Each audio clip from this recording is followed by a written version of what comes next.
गुरुर्ब्रह्मा गुरुर्विष्णू गुरुर्देव महेश्वरः गुरुः साक्षात् परब्रह्म तस्मै श्री गुरवे नमः। महाराष्ट्राचं कुलदैवत आदिशक्ती श्री तुळजाभवानी, ज्यांच्या कृपा आशीर्वादानं मला रोजचा श्वास आणि घास मिळतो आणि ज्यांच्या वास्तव्यानं ही भूमी पावन झाली, त्या भूमीमध्ये उभा राहून बोलण्याची संधी मला मिळते आहे, ते माझे आध्यात्मिक सद्गुरू सज्जनगड निवासी सद्गुरू श्री समर्थ रामदास स्वामी, ज्यांनी महाराष्ट्राला सुखद स्वराज्याचा स्वातंत्र्य सूर्य दाखवला, ते तुमचे माझे आपल्या सगळ्यांचे लाडके राजे छत्रपती शिवाजी महाराज,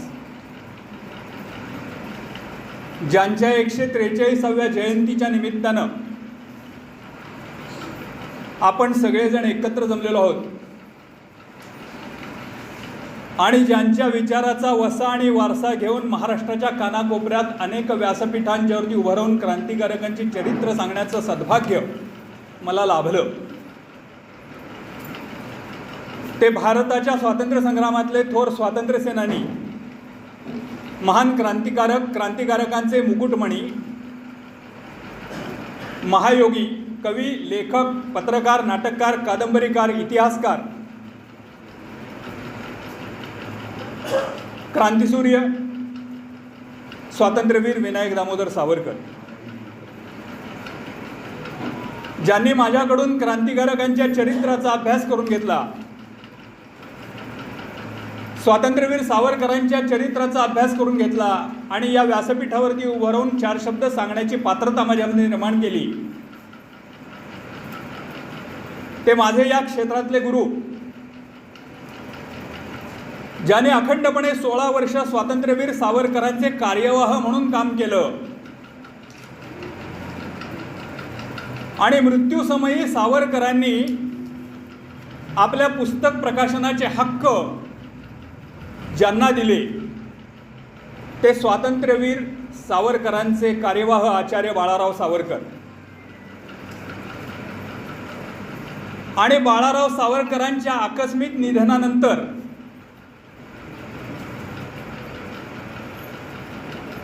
आलेल्या छोट्याशा नैराश्यामुळं हिंदू महासभेपासून मी अलिप्त झालो, सगळ्याच कामामधून अलिप्त झालो। अशा काळात पुन्हा माझ्यामध्ये असलेलं हिंदुत्व जागा करून हिंदू महासभेच्या व्यासपीठावरती पुन्हा मला आणण्याचं काम ज्यांनी केलं, ते सातारचे सुपुत्र, हिंदू महासभेचे ज्येष्ठ नेते, आमच्या सगळ्यांचे मार्गदर्शक गोविंदजी गांधी। आपल्या सगळ्यांच्या वतीनं या सगळ्या थोर विभूतींना प्रथमतः विनम्रपणानं अभिवादन करतो। महाराष्ट्र प्रदेश हिंदू महासभेचे अध्यक्ष आणि आमचे सन्मित्र आदरणीय अधिवक्ता दत्ताजी सणस, या कार्यक्रमासाठी उपस्थित असलेले सातारा नगरीचे पूर्वाध्यक्ष आणि अभूतपूर्व नगराध्यक्ष आदरणीय श्री अच्युतजी गोडबोले,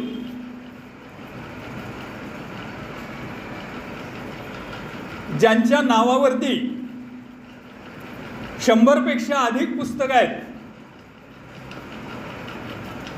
असे आपले सातारचे सिद्धहस्त लेखक जगन्नाथजी शिंदे।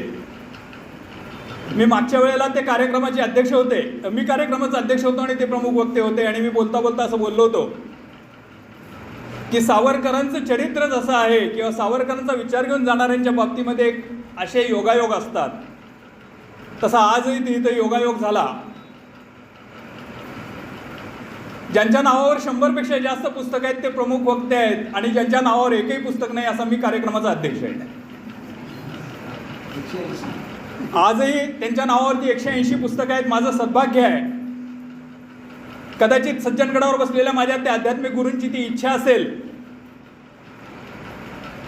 की अशा चांगल्या लोकांचा सहवास मला मिळावा, म्हणून पुन्हा मला एकदा सातारा हिंदू महासभेनं या व्यासपीठावरती वर राहण्याची संधी उपलब्ध करून दिली.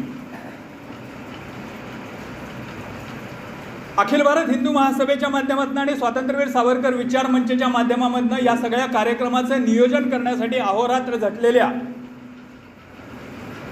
या दोन्ही संस्थांच्या सगळ्या पदाधिकारी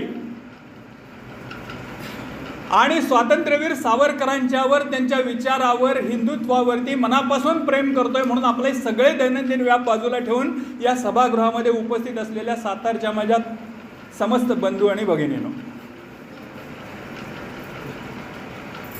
मी आपल्या पूर्व नगराध्यक्षांचा उल्लेख करताना पूर्व नगराध्यक्ष असं म्हटलं.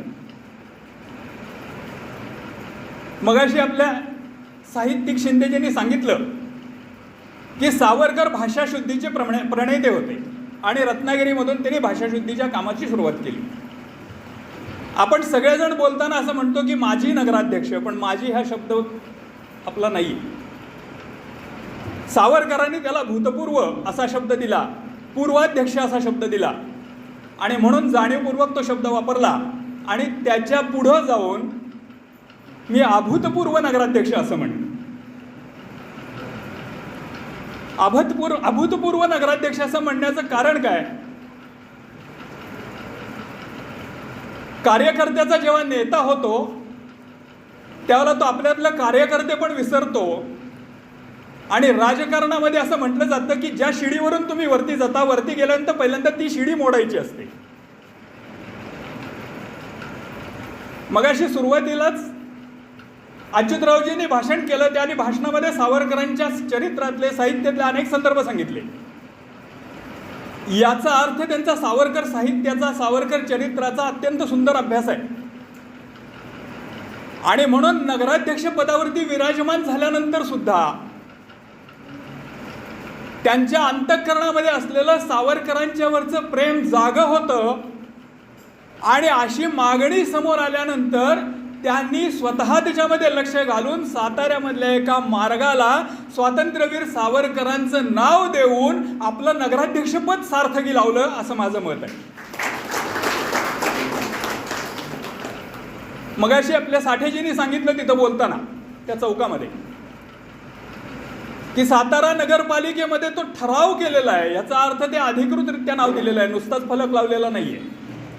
अधिकृतरित्या ठराव करून सातारा शहरामधल्या एका रस्त्याला स्वातंत्र्यवीर सावरकरांचं नाव देऊन सावरकरांचं स्मारक साताऱ्यामध्ये उभं करण्याचं काम त्यांनी केलं आणि म्हणून त्यांच्या वेळेला तिथे इथं काम करणारे जे काही नगरसेवक होते, ज्या नगरसेवकांनी याला पाठिंबा दिला, त्या सगळ्या नगरसेवकांना आणि विद्यमान नगराध्यक्षांना आणि त्यांनाही प्रेरणा देणाऱ्या आपल्या सगळ्या सातारकरांना, आपल्या सगळ्यांना मी या कार्यक्रमाच्या सुरुवातीला मनापासून धन्यवाद देणार आहे.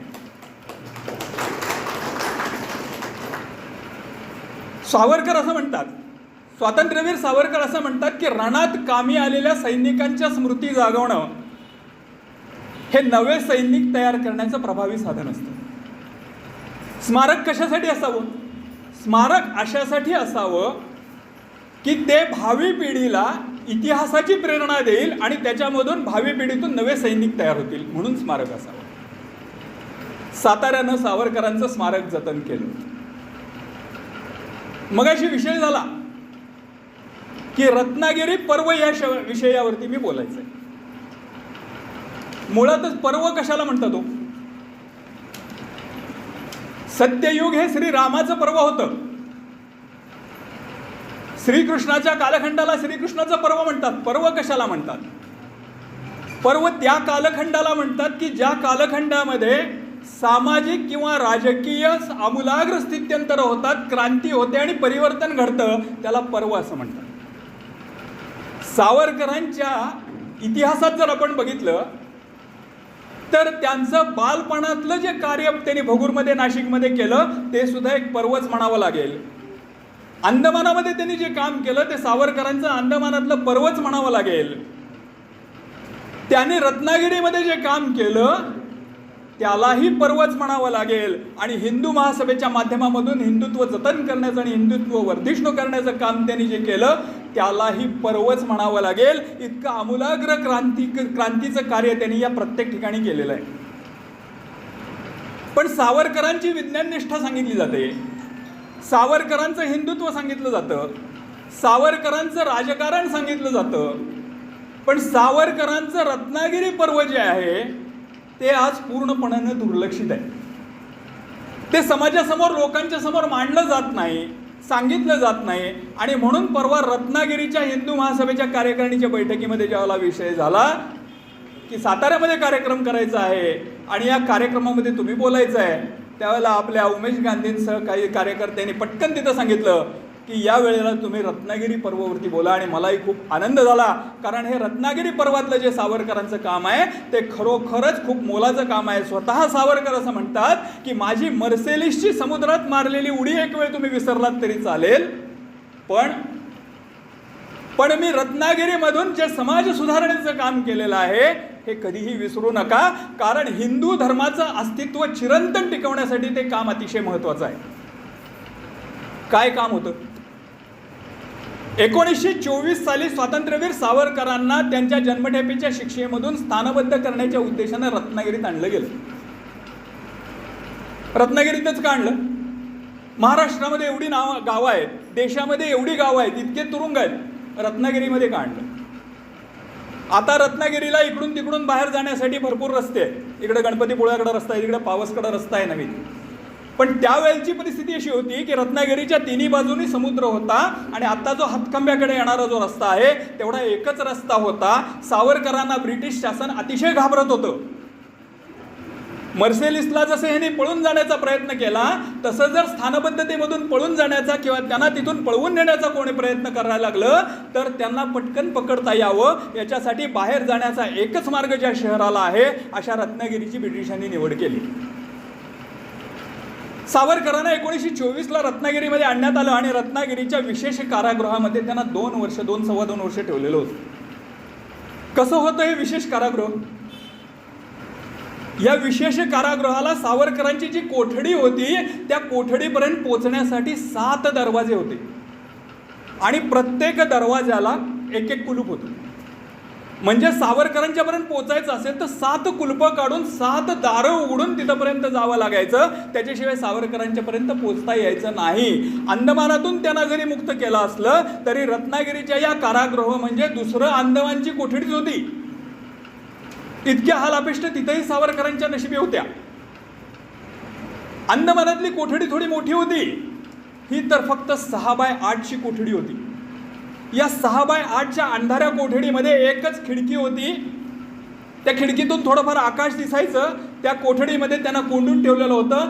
अंदमानासारखंच तिथं सुद्धा एक शौचकूप म्हणून डबा ठेवलेला होता. सकाळी त्या डब्यावरती बसून शौच करायचं, दुपारी तिथंच त्याच्या शेजारी बसून जेवण करायचं. 8 दिवसातून एकदा ते सगळा शौचकूप आपला तो डबा घ्यायचा, बाहेर जायचा, तो स्वतःच्या हातानं स्वच्छ धुवायचा, 8 दिवसानंतर परत आणून ठेवायचा. त्या दिवसापासून पुन्हा त्याच डब्यावरती शौच करायला सुरुवात करायची. अशा हाल अपेष्टा रत्नागिरीमध्ये सावरकरांनी भोगल्या. त्यांना तिथून 2 वर्षानंतर स्थानबद्ध करण्यात आलं. स्थानबद्ध करण्यात आलं म्हणजे काय तर त्यांना अट घातलेली होती की रत्नागिरी जिल्ह्याची हद्द सोडून त्यांनी कुठेही ब्रिटिशांच्या परवानगीशिवाय बाहेर जायचं नाही, राजकारणावरती भाष्य करायचं नाही, राजकारणावरती काही लिहायचं नाही, स्वातंत्र्य चळवळीवरती काही लिहायचं नाही, काही बोलायचं नाही, कुठेही त्या विषयावरती भाषण करायचं नाही. तुमच्या माझ्यासारखं असता तर काय झालं असतं? बरं झालं म्हणाला असता, काय कटकट नाही, राहू दे आता, सोडून दिला असता विषय. मस्तपैकी स्थानबद्ध एका ठिकाणी रत्नागिरीसारखं शहर होतं, सनातनी विचाराचं शहर होतं, त्या शहरामध्ये राहिला असता.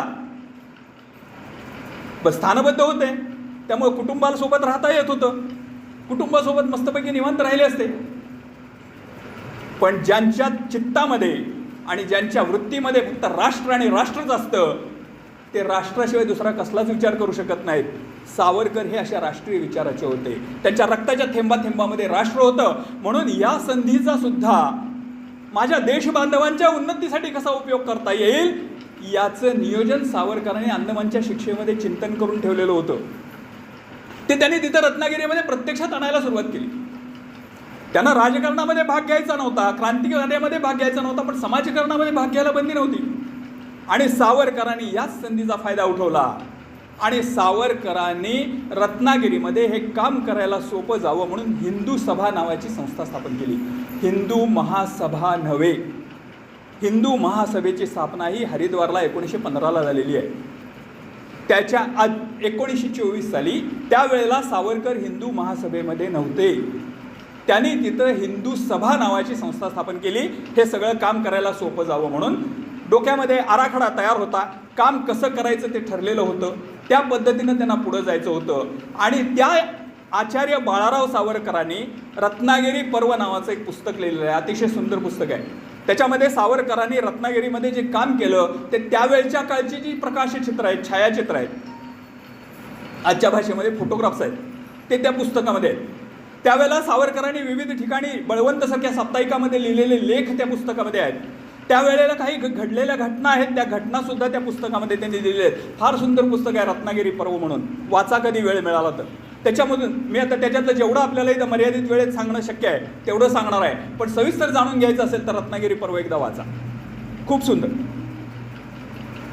काम करायचं कसं हे सुरुवात केल्यानंतर सावरकरांच्या लक्षात आलं अंदमानामध्ये काही घटना घडलेल्या होत्या. त्या घटना बघितल्यानंतर सावरकरांच्या असं लक्षात आलं की हिंदू धर्माचं सगळ्यात मोठं नुकसान जर कशामुळे होत असेल तर हिंदू धर्मामध्ये जी जाती व्यवस्था आहे, जाती शृंखला आहे, या जाती शृंखलेमुळं, जाती व्यवस्थेमुळं आणि त्या जातींच्यामध्ये असलेल्या भेदांमुळं आणि मतभेदांमुळं हिंदू समाजाचं सगळ्यात मोठं नुकसान होतं आहे. हे जातीभेद जपण्याचं जे काम आहे, हे करण्याचं जे काम आहे, याच्यामुळे हिंदू समाजाचं नुकसान होतं आहे. याच्यामुळं परधर्माला मोठ्या प्रमाणावरती हिंदू धर्माचं नुकसान करण्याची संधी मिळते आहे. मग हिंदू धर्म जर बलशाली व्हायचा असेल तर हिंदूंनी फक्त मी हिंदू आहे म्हणून एकत्र आलं पाहिजे आणि हे सगळे जातीभेद विसरले पाहिजेत, मोडून काढले पाहिजेत. हे सावरकरांनी त्यावेळेला ठरवलं आणि त्याच्यासाठी काम करायचं ठरवलं. सावरकरांना त्या रत्नागिरीच्या तुरुंगामधून त्याच्यासाठी त्यांनी 7 शृंखला सांगितलेल्या आहेत, 7 बेड्या सांगितलेल्या आहेत. या 7 बेड्या तोडल्या पाहिजेत असं सावरकरांचं मत होतं. त्यातली एक बेडी मी आता पुढं मांडणार आहे तुमच्यासमोर, कशा पद्धतीने त्यांनी ती तोडली. पण तिथून रत्नागिरीच्या कारागृहातून बाहेर आल्यानंतर पटवर्धन नावाच्या एका व्यक्तीने सावरकरांना आपलं घर राहण्यासाठी दिलं आणि सावरकर तिथं राहायला लागले. काही दिवस गेले असतील तोपर्यंत रत्नागिरीमध्ये प्लेग आला आणि प्लेग आल्यानंतर ब्रिटिशांनी सावरकरांना रत्नागिरी सोडून नाशिकला जायची परवानगी दिली आणि सावरकर त्यावेळेला नाशिकला गेले. एवढ्या वर्षाची 2 जन्मठेपेची शिक्षा भोगून आलेले तोपर्यंत सावरकरांची कीर्ती संपूर्ण भारतामध्ये पसरलेली होती. नाशिक तर त्यांची जन्मभूमी होती, कर्मभूमी होती, तिथंही ती कीर्ती समजलेली होती. नाशिकमधल्या लोकांना समजलं, भगूरमधल्या लोकांना समजलं की सावरकर आलेले आहेत. ब्रिटिशांनी त्यांना इथं राहण्यासाठी सांगितलेलं आहे काही दिवस, 2 वर्षासाठी साधारणपणे. सावरकर तिथं आलेले आहेत हे समजल्यानंतर सावरकरांचा गौरव करायला, सत्कार करायची अहमहिमिका सुरू झाली. तिथं भगूरमध्ये एक कार्यक्रम झाला सावरकरांच्या जन्मगावी आणि तिथं सावरकरांचा भला मोठा सत्कार करण्यात आला आणि त्या सत्कार समारंभामध्ये सावरकरांनी आपल्या भाषणामध्ये सांगितलं आणि तिथून खऱ्या अर्थानं त्यांनी हिंदू धर्मातल्या जातीभेदाला सुरुंग लावण्याचं काम सुरू केलं. ते तिथून सुरू केलं. त्यांनी भगूरमधल्या कार्यक्रमामध्ये असं सांगितलं की उद्या माझं निधन झाल्यानंतर माझ्या प्रेताला हिंदू धर्मातल्या 18 पगड जातीच्या लोकांनी खांदा दिला पाहिजे.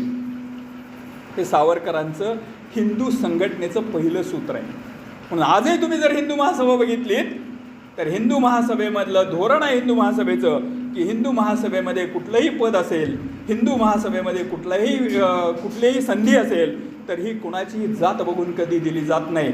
जातीभेद विरहित हिंदू समाज हे हिंदू महासभेला सावरकरांनी दिलेलं स्वप्न आहे. हे हिंदू महासभेला सावरकरांनी दिलेला हा विचार आहे आणि हा विचार कृतीमध्ये आणण्याचं काम आजही हिंदू महासभा करते. नाशिकमधून परत आल्यानंतर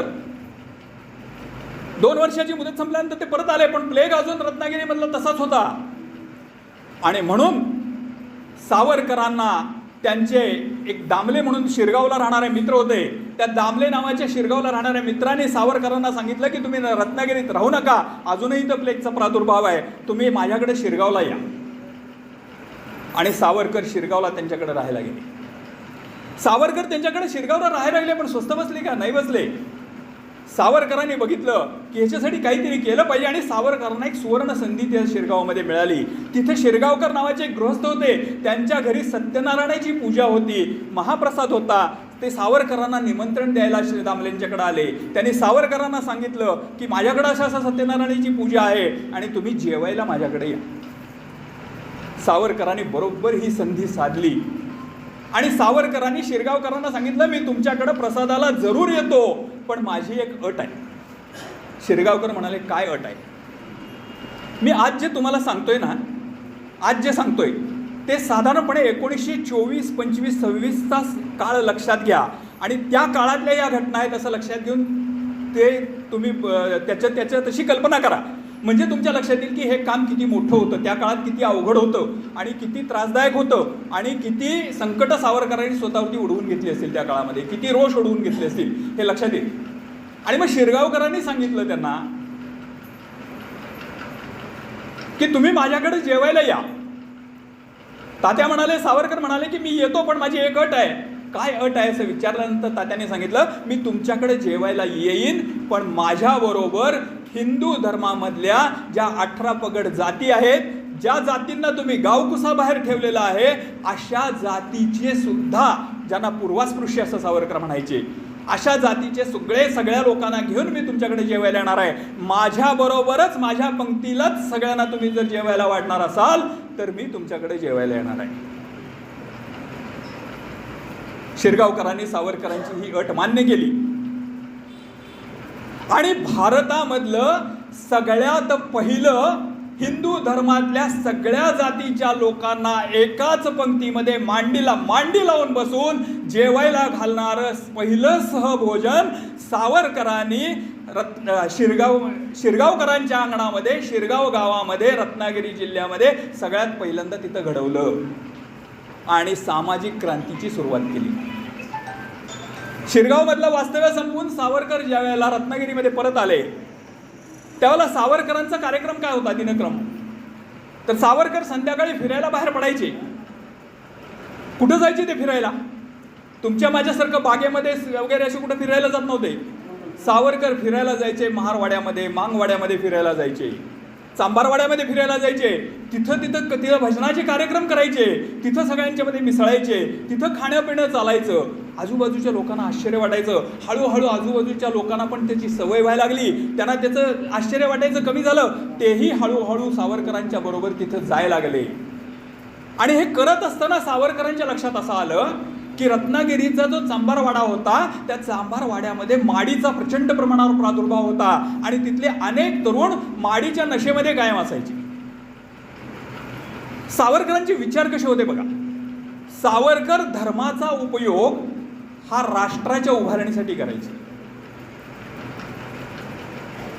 ते धर्माचा उपयोग केवळ पूजापाठांसाठी नाही करायचे, ते धर्माचा उपयोग राष्ट्राच्या उभारणीसाठी करायचे. धर्मविषयक, देवविषयक भावना ज्या आहेत, लोकांच्या मनामधला जो आदर आहे त्याचा उपयोग राष्ट्र उभारणीसाठी कसा करावा हे सावरकरांच्या चरित्रातनं शिकता येईल. आणि मग सावरकरांनी तिथं सांगितलं, तिथल्या लोकांना बोलवून घेतलं आणि त्यांना सांगितलं की तुम्ही एक काम करा, तुमच्या या वस्तीमध्ये विठोबाचं मंदिर नाहीये, तर विठोबाचं मंदिर बांधण्यासाठी थोडी माडी कमी प्या आणि ते जे पैसे आहेत ते एकत्र करा आणि इथे विठोबाचं मंदिर बांधा, त्यातनं वाचणाऱ्या पैशातून.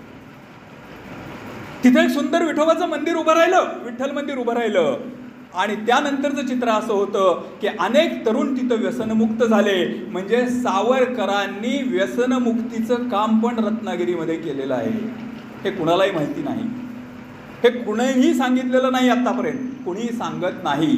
व्यसनमुक्तीचं काम अशा वसाहतीमध्ये जाऊन केलेलं आहे की ज्या वसाहतीमध्ये त्या काळी जाणं सुद्धा निषिद्ध मानलं जायचं, सवर्णांच्या मध्ये निषिद्ध मानलं जायचं. अशा वसाहतीमध्ये सावरकर जाऊन ते काम करत होते. रत्नागिरीमध्ये अशी स्थिती होती की एखादं मंगल कार्य असेल तर वाद्यवृंद जो मागवायचा, बँड पथक जे मागवायला लागायचं ते मुस्लिम मागवायला लागायचं. सावरकरांना हे खटकलं एवढं आपल्याकडे इतके तरुण असताना, एवढ्या तरुणांना रोजगाराची गरज असताना आपण त्यांच्याकडून कशासाठी बँड पथक मागवतो?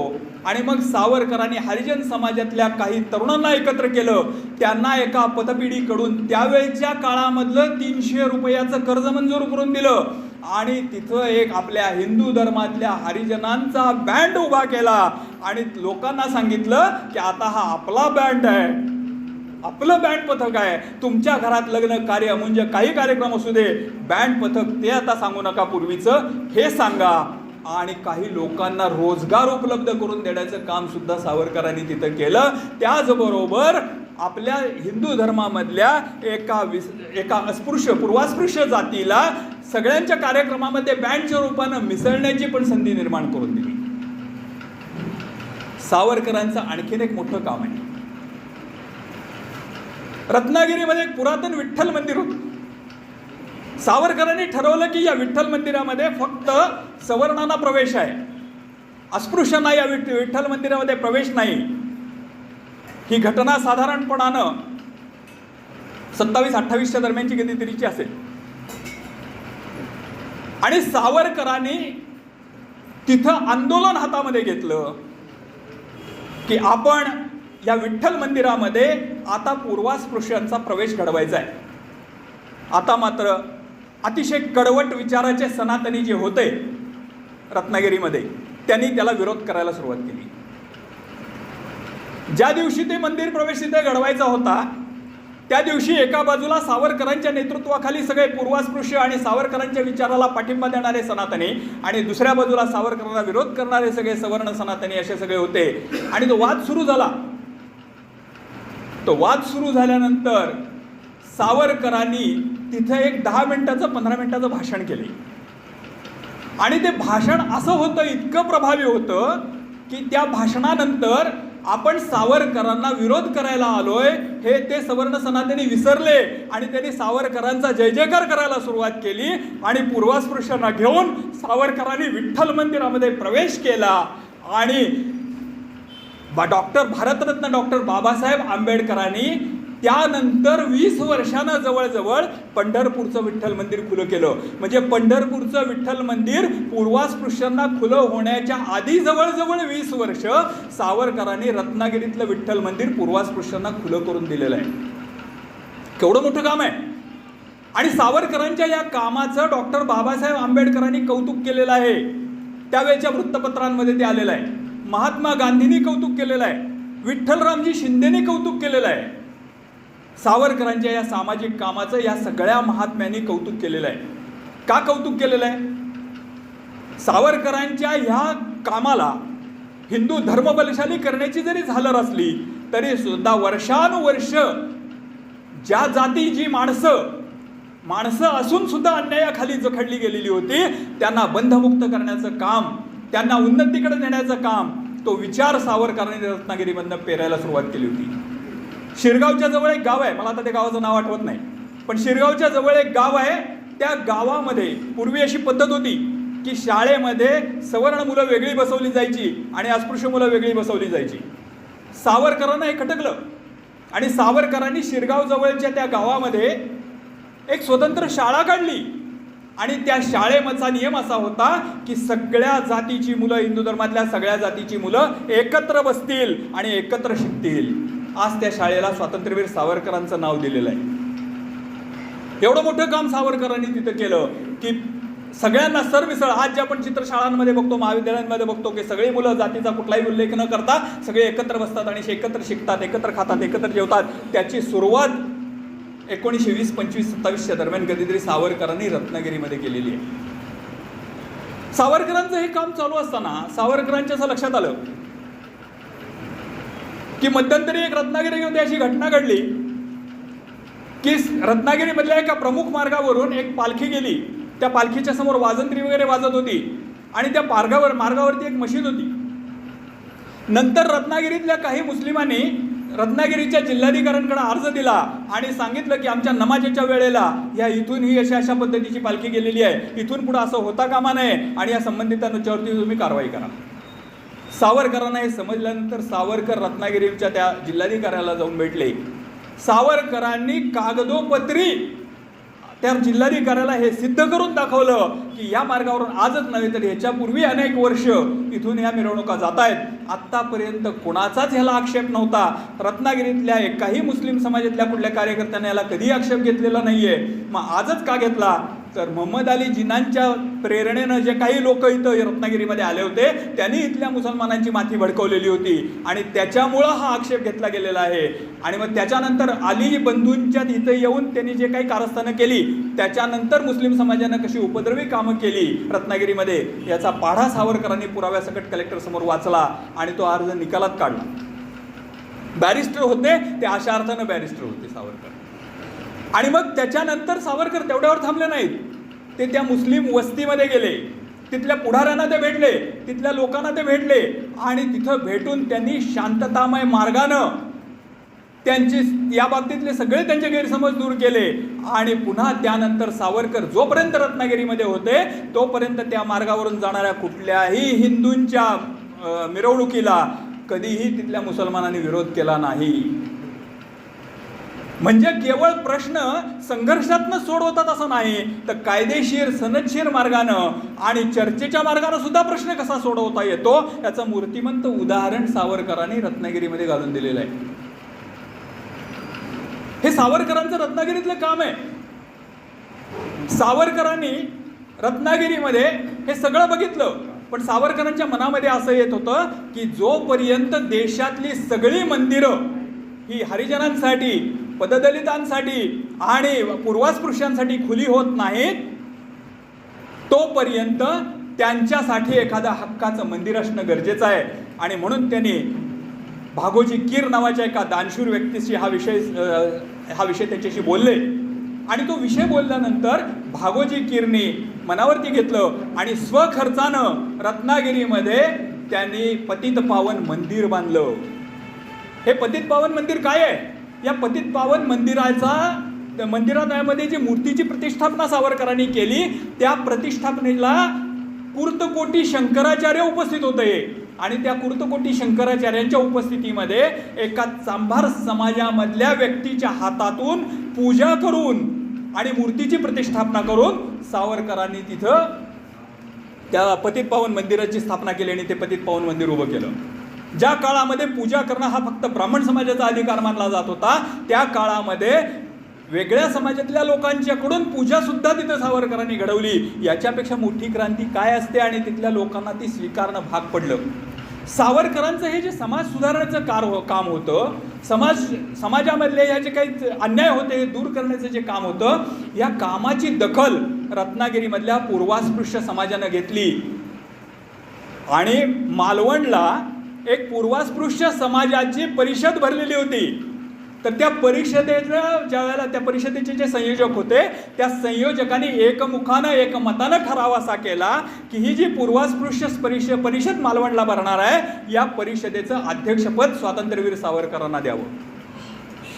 आणि या पूर्वास्पृश्य परिषदेच्या अध्यक्ष म्हणून सावरकरांनी तिथं भाषण केलं. आणि त्या भाषणामध्ये त्यांनी सांगितलं की हे जातीभेद जे आहेत या जातीभेदांमुळे हिंदू समाजाचं कसं मोठं नुकसान होतंय, देशाचं कसं मोठं नुकसान होतंय आणि हे नष्ट करणं कसे गरजेचे आहेत.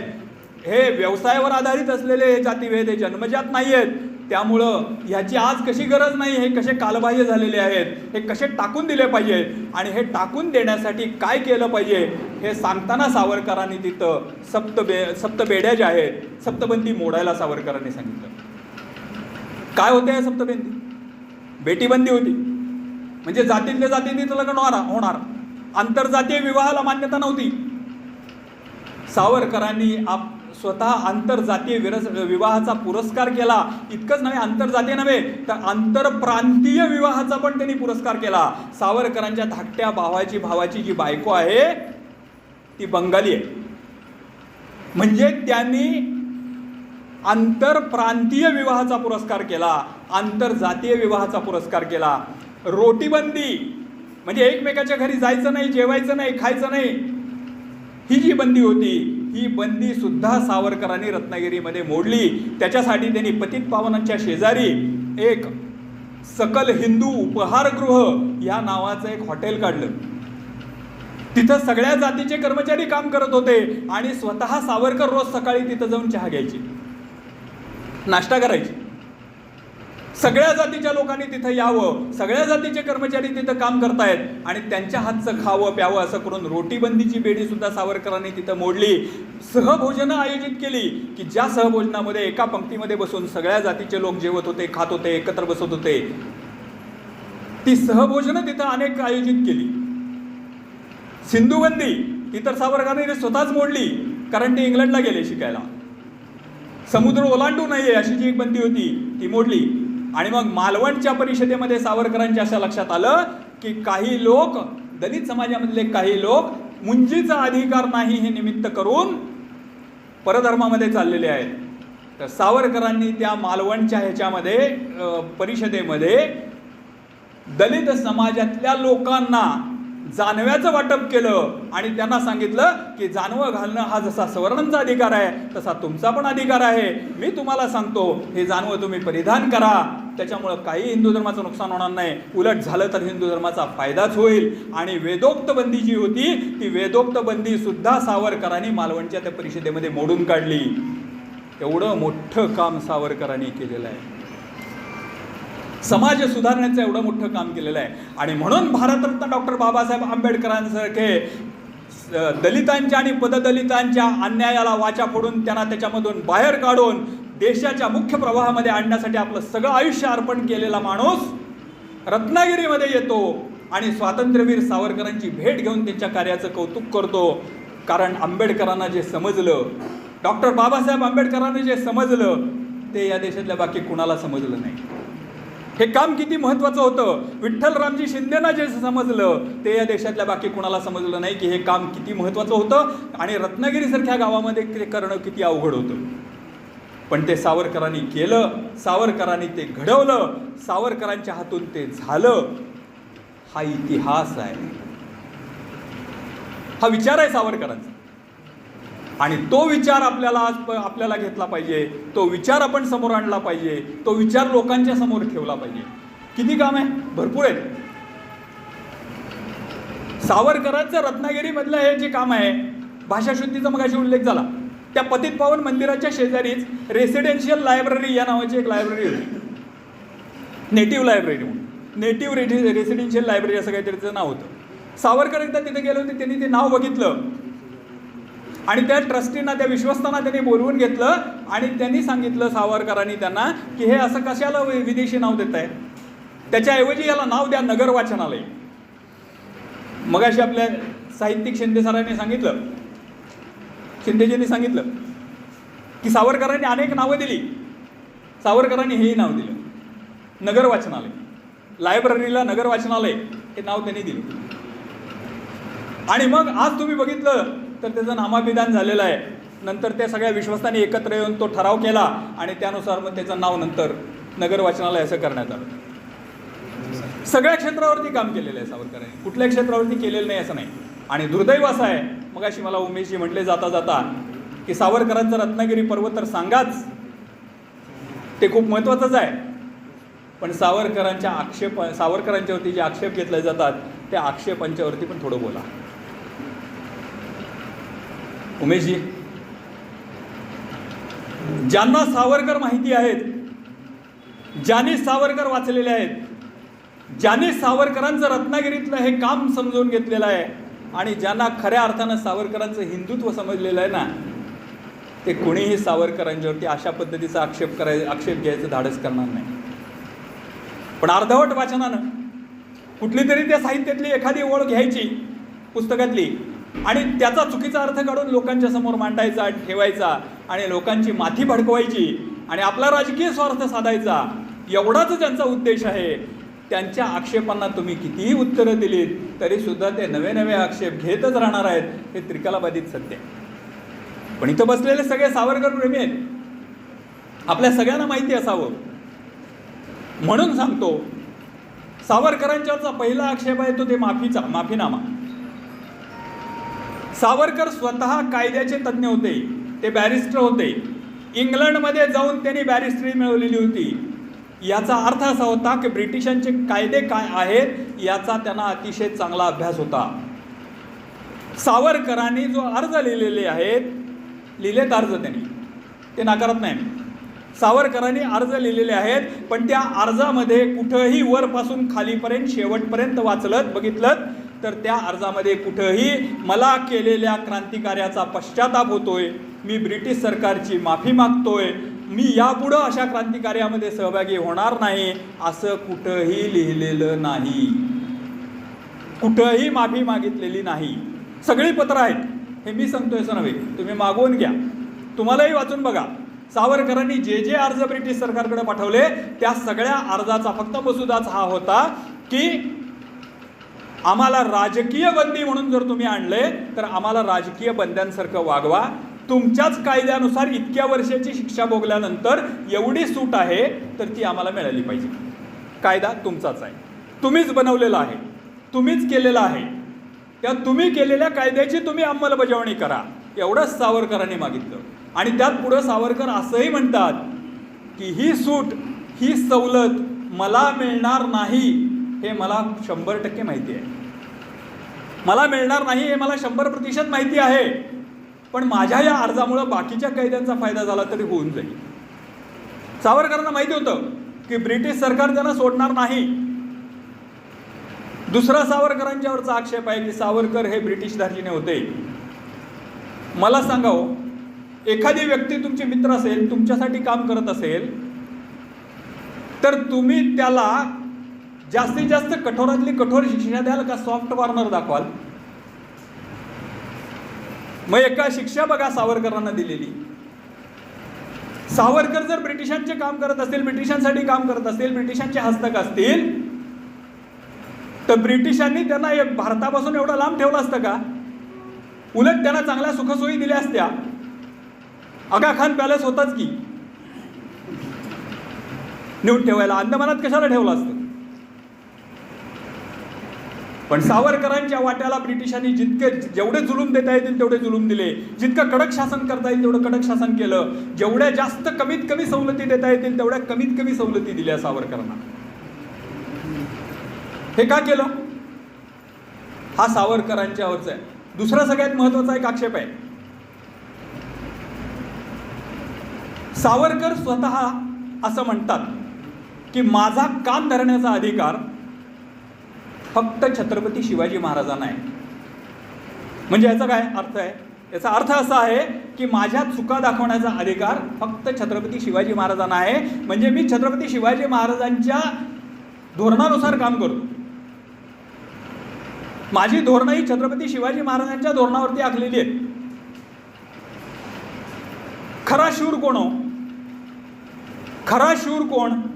जो युद्धामध्ये शत्रूचं अधिकाधिक नुकसान करतो आणि आपलं कमी नुकसान करून परत येतो सुरक्षितपणे, तो खरा शूर. सावरकर हेच म्हणतात की जर क्रांतिकार्य पुढे चालू राहायचं असेल, जर क्रांतिकार्य पुढे हे करायचं असेल, सावरकरांनी तर सांगितलेलं आहे, शत्रूच्या बाबतीमध्ये सावरकर म्हणतात साप विखारी देशजननीचा घेण्या ये चावा. साप विखारी देशजननीचा घेण्या ये चावा म्हणजे काय? तर विषारी साप जर तुमच्या आईचा, जननीचा चावा घ्यायसाठी आला तर काय करावं? ठकवून भुलवून औचित गाठून कसाही ठेचावा. म्हणजे त्याच्या बाबतीत फार सॉफ्ट भूमिका ठेवू नये. त्याला ठकवा, फसवा, भुलवा, काही करा आणि कसाही काय त्याला ठेचून मारा, का तर तुमच्या आईचा जीव धोक्यात आहे. असं सांगणारे सावरकर अंदमानाच्या अंधार कोठडीमध्ये 50 वर्ष खिचपत पडून आपलं आयुष्य वाया घालवतील. त्यांच्या आयुष्याचं ध्येय होतं की देशाला स्वातंत्र्य मिळवून देणं. त्यांच्या आयुष्याचं ध्येय होतं की ब्रिटिशांना या देशामधून हाकलून लावणं. आणि मग हे जर ध्येय असेल तर ते 50 वर्ष तिथं सडून ते साध्य होणार नाही. ते साध्य कधी होईल? औचित्य गाठून, ठकवून, बोलवून, काही सांगून, शत्रूला फसवून. सावरकर तर असं म्हणायचे की शत्रूला दिलेलं वचन, आश्वासन हे मोडण्यासाठीच असतं, पाळण्यासाठी नसतं. मग शत्रूला दिलेलं वचन मोडण्यासाठी असत असेल तर त्यांच्या कारागृहामध्ये खचून मरण्यापेक्षा, पिचून मरण्यापेक्षा त्यांच्याच कायद्याचा आधार घेऊन जर बाहेर येता आलं आणि बाहेर येऊन जर हे क्रांतिकार्य परत पुढे नेता आलं तर ते जास्त फायद्याचं नाही का देशाच्या दृष्टीनं? अगदीच उदाहरण जर द्यायचं झालं तर शहाजी राजांना ज्या वेळेला अटक करण्यात आली, पकडण्यात आलं, विजापूरच्या आदिलशहानं पकडलं, त्यावेळेला छत्रपती शिवाजी महाराजांनी काय केलं? छत्रपती शिवाजी महाराजांनी त्यावेळेला दिल्लीच्या बादशाला पत्र लिहिलं. काय पत्र लिहिलं? की आम्ही तुमचे आहोत, आम्ही तुमच्यासाठी काम करणार आहोत, तुम्ही आमच्या मदतीला या. आणि दिल्लीच्या बादशाची त्यांनी मदत मागितली. हे काय होतं? महाराज घाबरले होते का? नाही घाबरले.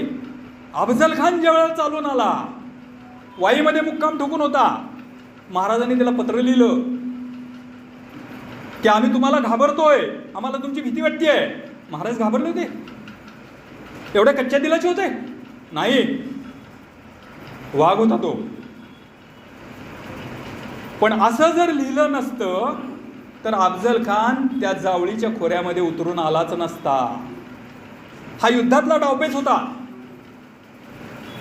हा युद्धातला डावपेच ज्यांनी आयुष्यभर युद्धच खेळलं नाही, ज्यांनी कधी युद्धच बघितलं नाही, सोन्याचा चमचा तोंडामध्ये घेऊन जे जन्माला आले, त्यांना ह्या युद्धाचे डावपेच काय कळणार हो? ते सावरकरांना कळले होते. आणि म्हणून ज्या न्यायानं अफजल खानाला लिहिलेलं पत्र असेल, औरंगजेबाला दिल्लीश्वरांना लिहिलेलं शिवाजी महाराजांचं पत्र असेल, युद्धाचा डावपेच म्हणून ज्या न्यायानं त्याच्याकडे आपण बघतो, त्याच न्यायानं सावरकरांनी अंदमानामधनं ब्रिटिशांना लिहिलेली जी पत्र आहे त्याच्याकडे युद्धाचा डावपेच म्हणूनच बघितलं पाहिजे, कारण ते युद्धच होतं ब्रिटिश सरकारबरोबर खेळलं. सावरकरांच्यावरचा आणखीन एक आक्षेप आहे की सावरकरांनी पेन्शन घेतली, बाकी कुठल्याही क्रांतिकारकांना पेन्शन दिली नाही. बाकी कुठल्या क्रांतिकारकांना, बाकी कुठल्या कैद्याला स्थानबद्धतेची शिक्षा होती? कुणालाच नव्हती. सावरकरांना स्थानबद्धतेची शिक्षा दिली गेली. एखाद्या ठिकाणी तुम्हाला अडकून ठेवलं जातं, तुम्ही काहीही करायचं नाही असं सांगितलं जातं, त्याला ब्रिटिशांचाच कायदा असा सांगतो की अशी शिक्षा ज्याला दिली जाते त्याला त्याच्या चरितार्थाची सोय सरकारनं केली पाहिजे. तुरुंगामध्ये त्यांना जेवण खाण का जे काय होतं ते सरकारकडून मिळत होतं, पण स्थानबद्धतेत सरकारचं जेवण खाण नसतं. अशा वेळेला आणि किती मिळत होता? 60 रुपये मिळत होता भत्ता. ब्रिटिशांच्या कायद्यानुसारच तो मिळत होता. बाकी कुणाला अशी स्थानबद्धतेची शिक्षा दिलेलीच नाहीये. महात्मा गांधींना काही काळ दिलेली होती, त्यांनाही तो भत्ता मिळालेला आहे, पण ते सांगितलं जात नाही. अनेक उदाहरणं आहेत अशी, शोधत गेलं तर सापडेल, पण ते सांगितलं जात नाही. जाणीवपूर्वक सावरकरांना बदनाम केलं जातंय. आणि हे आपण सगळ्यांनी लक्षात ठेवलं पाहिजे की ह्याच्यामुळे घाबरून जायचं कारण नाही. एक ग्रामीण भागातलं उदाहरण तुमच्या सगळ्यांच्या समोर ठेवतो. ज्या झाडाला भरपूर फळं आहेत, ज्या झाडाला भरपूर फळं आहेत, लोक त्याच झाडाला दगडं मारतात. वांजोट्या झाडाला दगडं कुणी मारत नाही. त्यामुळं सावरकरांच्यावरती इतक्या मोठ्या प्रमाणावरती टीका होतीये, याचं कारणच असं आहे की या वांजोट्यांना सावरकरांच्या विचाराची आता भीती वाटायला लागलेली आहे. आणि हा आपल्या आम्हा सगळ्या समस्त सावरकरवाद्यांचा विजय आहे की जे कालपर्यंत सावरकरांची दखल घेत नव्हते, त्यांना आता सावरकरांची आणि त्यांच्या विचाराची भीती वाटायला लागलेली आहे. आणि म्हणून माझं असं मत आहे की मित्रांनो, आज आपण सगळ्यांनी मिळून आनंदोत्सव साजरा केला पाहिजे की अरे जे कालपर्यंत सावरकरांची दखल घेत नव्हते ते आज सावरकरांच्यावर बोलायला लागले. शिव्या देण्याच्या निमित्तानं का असेना पण सावरकरांचं नाव तोंडामध्ये यायला लागलं. जसं ते वाल्या कोळीच्या बाबतीत म्हणतात की त्याला राम राम म्हणता येईना, तो मरा मरा मरा मरा म्हणत होता, पण ते मरा मरा मरा म्हणता ते राम राम राम राम झालं. तसं आज सावरकरांना शिव्या घालता घालता घालता घालता कधीतरी हे सावरकरवादी होऊन जातील, निश्चितपणानं होतील. पर कालच्या रत्नागिरीच्या कार्यक्रमामध्ये आम्ही एक उदाहरण बघितलं. कोण होते इथले रत्नागिरीला त्यांना माहिती असेल.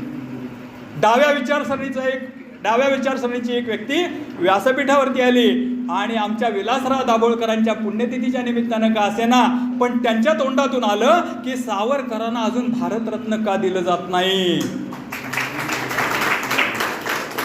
टीका करण्याच्या निमित्तानं का असेना पण सावरकर भारतरत्न या पदवीच्या योग्यतेचे आहेत हे डाव्या विचारांना सुद्धा आज मान्य करावं लागलं. हा सावरकरवाद्यांचा विजय नाही तर दुसरं काय आहे हो? अहो जल्लोष करा, साजरा करा तो विजय की आज त्यांनाही वाटायला लागलं, त्यांनाही खंत वाटते की देशामध्ये मोदींचं 2014 पासून सरकार आहे, पण सावरकरांना अजून भारतरत्न का दिलं जात नाही हा प्रश्न त्यांनाही पडला आहे. म्हणजे भारतरत्न दिलं पाहिजे असं त्यांचं मत आहे ना. का दिलं जात नाही असं तुम्ही विचारता, याचा अर्थ दिलं पाहिजे, त्याची दुसरी बाजू आहे नाण्याची. वकील साहेब इथं आहेत, ते लगेच सांगतील की एक बाजू तुम्ही समोर आणता, म्हणजे मागची बाजू ही आहे की तुम्हालाही वाटते मनापासून की ते दिलं गेलं पाहिजे. पण आम्ही त्याच्यावरती असं सांगतो की जे खरंच हिंदुत्ववादी आहेत, ज्यांना खरंच सावरकर कळलेत, फोटो लावणं आणि विचार कळणं याच्यामध्ये जमीन आसमानाचा फरक असतो. ज्यांना सावरकरांचे विचार खरोखर कळलेत ते हिंदू महासभेत आहेत, आणि ज्यांना नुसते मतासाठी सावरकरांचे फोटो लावायचे आहेत ते दिल्लीत आणि राज्यात सत्तेत आहेत. आम्हाला फोटो लावायचे नाहीत, आम्हाला विचार कळलेले आहेत सावरकरांचे. आणि म्हणून मला ज्या वेळेला म्हणाले की मोठा हॉल मिळत नाही आपल्याला, छोटा हॉल आहे, म्हटलं सभागृह किती मोठं आहे आणि सभागृहामध्ये किती माणसं आहेत याच्यापेक्षा जे आहेत ते किती मनापासून ऐकणार आहेत आणि किती मनापासून विचार ग्रहण करणार आहेत हे जास्त महत्त्वाचं आहे.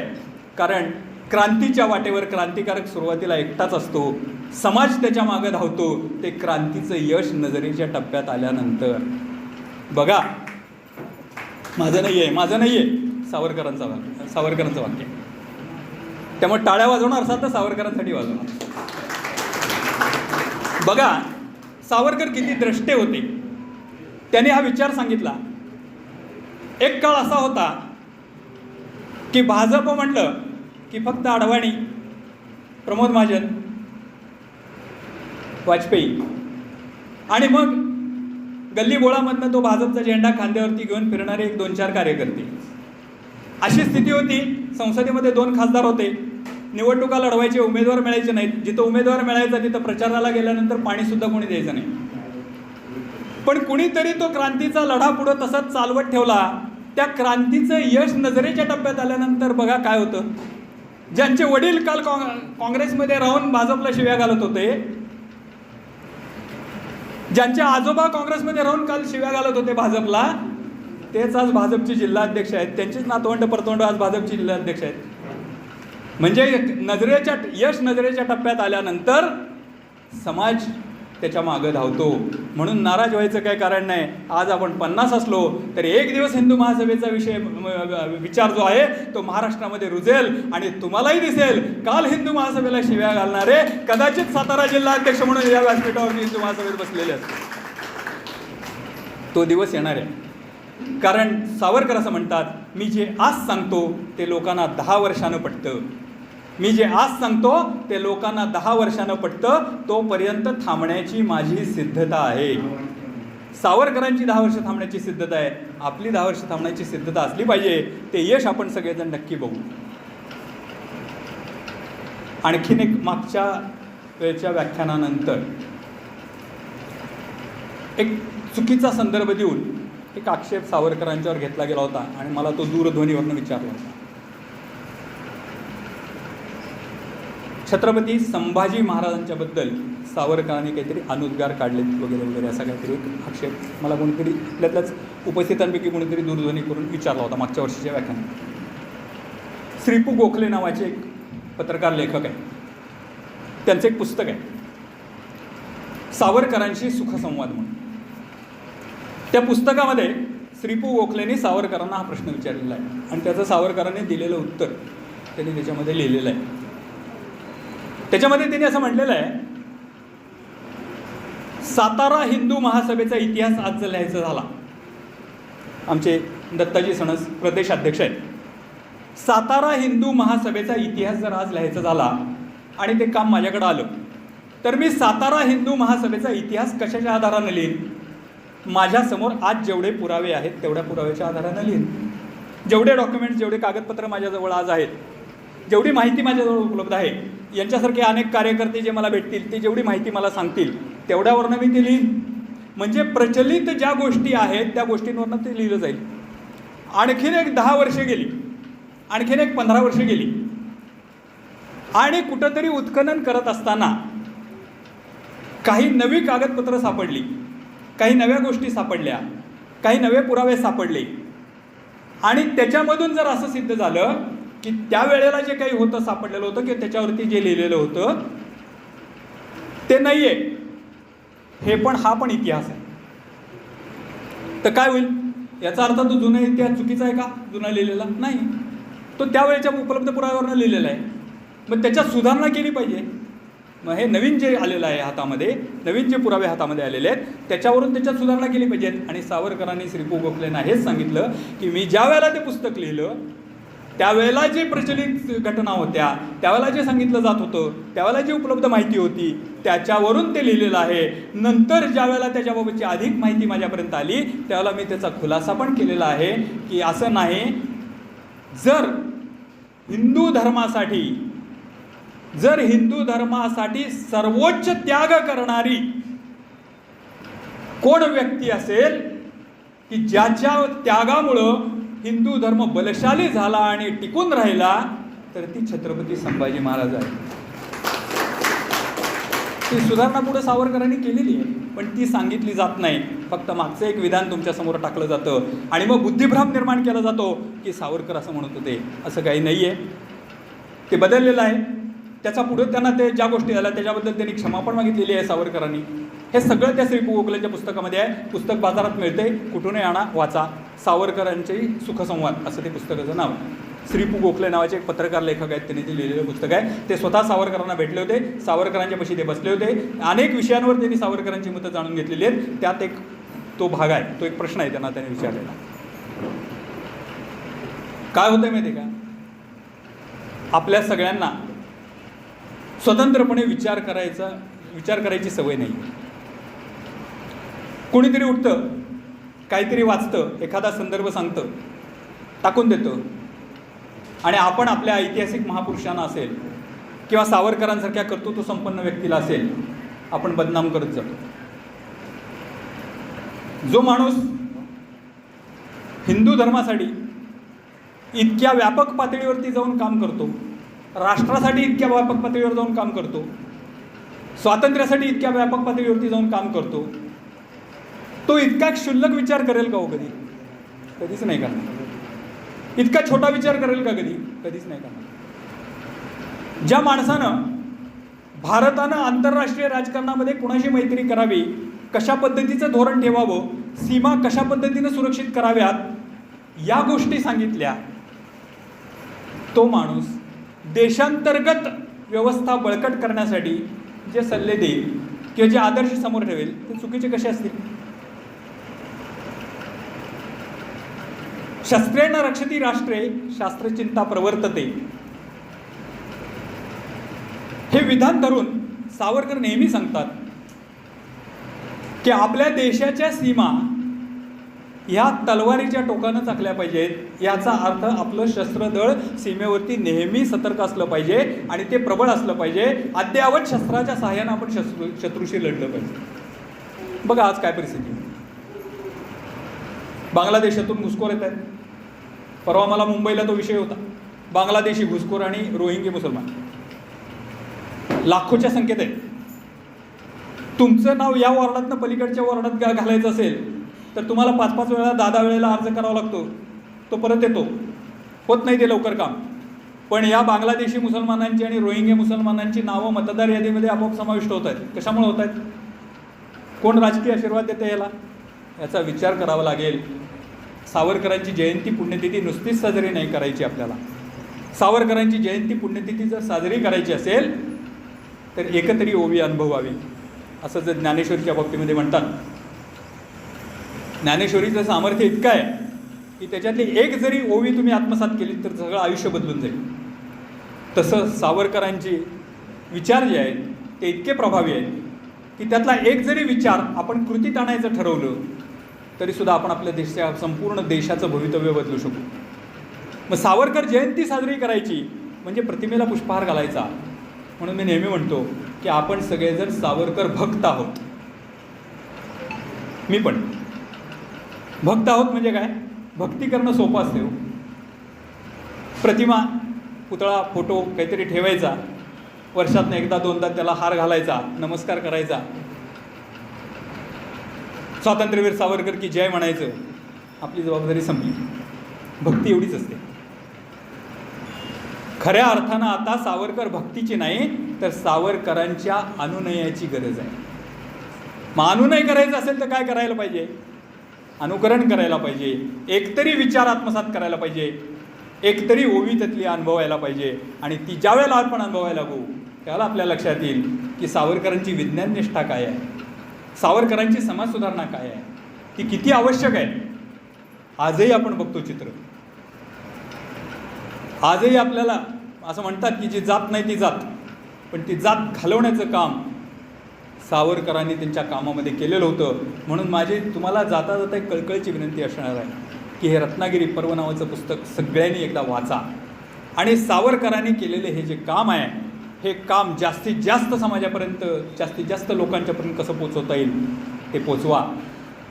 शुद्धीचं कार्य सावरकरांनी सुरू केलं, तेही पोचवा. शुद्धी म्हणजे काय? परधर्मामध्ये जे गेलेले आहेत, मग ते आमिषाला बळी पडून गेले असतील, कोणत्या तरी बळजबरीनं गेले असतील, त्यांना परत आपल्या धर्मामध्ये येण्याची वाट बंद होती. आत्रे स्मृतीचा आधार घेऊन एक विधी सावरकरांनी काढला शोधून आणि त्या विधीच्या आधारानं त्यांनी परधर्मामध्ये गेलेले जे हिंदू आहेत त्यांना पुन्हा आपल्या धर्मामध्ये समाविष्ट करून घेण्याची चळवळ सुरू केली. स्वामी श्रद्धानंद यांनी ती चळवळ केली आणि महाराष्ट्रामध्ये आपल्याकडं सावरकरांनी ती शुद्धीकरणाची चळवळ राबवली. असं सावरकरांचं काम आहे. सावरकरांनी हे सगळं केलं, हे हिंदू धर्म बलशाली होण्यासाठी केलं. सावरकरांची हिंदुत्वाची व्याख्या ही वेगळी आहे. त्याच्यातले एक चूक सगळ्यांच्याकडून होते, तेवढीच एक दुरुस्त करणार आहे, तेवढीच एक व्यवस्थित करणार आहे. दुरुस्त हा शब्दसुद्धा उर्दू आहे. तेवढीच एक व्यवस्थित करणार आहे. आ सिंधू सिंधू पर्यंताय यस्य भरतभूमिका पितृभू पुण्यभूश्चैव सवयी हिंदू रीती स्मृता, अशी सावरकरांची व्याख्या आहे. हिमालयापासून हिंदी महासागरापर्यंत आणि बंगालच्या उपसागरापासून पश्चिम समुद्रापर्यंत, अरबी नाही पश्चिम समुद्रापर्यंत, ही जी विशाल भूमी आहे, या विशाल भूमीला सगळीकडे असा अर्थ सांगितला जातो की जो पितृभू आणि पुण्यभू मानतो तो हिंदू, असा अर्थ नाही आहे. मानतो हा शब्द त्यात कुठंच नाही आहे. ज्याची ही पितृभू आणि पुण्यभू आहे. मानणं आणि असणं याच्यामध्ये जमीन आसमानाचा फरक आहे. माझं मानणं बदलू शकतंय. आज मी हिंदू महासभेला मानतो, उद्या मी आणि कुणाला मानेन, परवा आणि कुणाला मानेन, पण मी आज हिंदू महासभेचा आहे म्हणजे आहेच. मग ते रक्ताच्या थेंबापासून आहे. असणं आणि मानणं, त्याचा खरा अर्थ असा आहे की ही भरतभूमी ज्याची पितृभू आहे, म्हणजे ज्याचे परंपरागत वाड वडील, आजोबा पणजोबा, खापर पणजोबा वगैरे जे काय पाठीमागचे आहेत ते सगळे, हे सगळे इथंच राहिलेले आहेत. आणि ज्यांची पुण्यभू पण हीच आहे, म्हणजे ज्यांची तीर्थक्षेत्र हित आहेत, ते सगळे हिंदू. मग एखादा मुसलमान भारतामधला म्हणला की ही मी पण हिंदुत्वाच्या व्याख्येत बसतो, तर बसतो का? नाही बसत. का? तो इथला असला, त्याची पितृभू ही आहे, बरोबर आहे, कारण त्याचे खापर पणजोबा वगैरे पण सगळे इथंच आहेत, पण त्याचं तीर्थक्षेत्र कुठं आहे? मक्का मदिना आहे. ख्रिश्चन म्हणला तर तो बसेल का? नाही बसणार, कारण त्याचं तीर्थक्षेत्र जेरुसलेम तिकडं आहे, देशाच्या बाहेर आहे. हिंदुत्वाच्या व्याख्येत ते बसत नाही. मग हिंदुत्वाच्या व्याख्येत कोण बसतात? सनातनी बसतात, बौद्ध बसतात, लिंगायत बसतात, जैन बसतात,